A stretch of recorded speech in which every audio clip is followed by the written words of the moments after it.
part ce matin, on va au Japon. Elles ont la quarantaine ou la cinquantaine passée. Elles ont décidé de s'attaquer à un sport autrefois considéré comme la chasse gardée des hommes.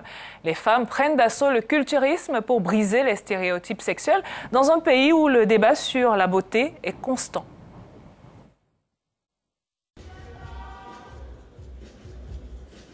Ruisselante de sueur, veine du cou et biceps bien en évidence, Satako Yamanouchi dégage toute sa puissance au championnat de musculation du Japon qui réunit 34 femmes. Curiosité, elles sont en majorité des quinquagénaires.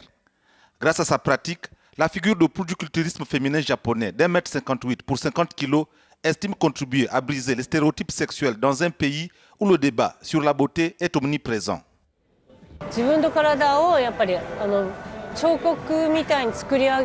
Je façonne mon corps comme une sculpture. Je travaille chaque partie du corps, le torse, les épaules, le dos.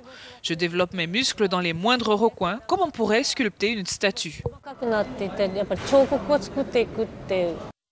Parmi ces amatrices du bodybuilding, on trouve également des trentenaires passionnés. C'est le cas de Yuri Yasui. Les hommes japonais ont des réticences à accepter des femmes musclées. Mais moi je pense qu'avec la musculation, on peut se façonner un corps féminin avec une taille fine et de très belles fesses rondes.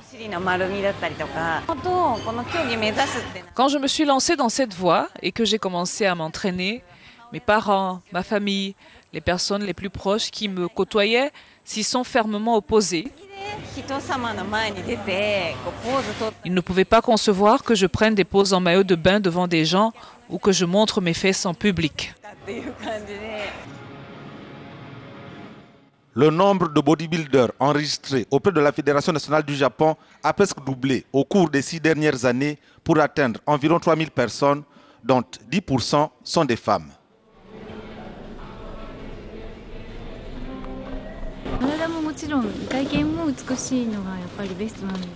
C'est évident qu'avoir un beau physique est la meilleure des choses, mais je pense aussi que c'est parce que je suis bien au plus profond de moi que ma performance est appréciée.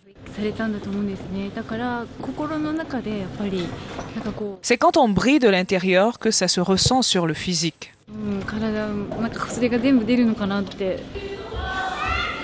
Le culturisme féminin au Japon est essentiellement pratiqué par des quadras ou des quinquagénaires qui s'y adonnent une fois leur enfant devenu grand.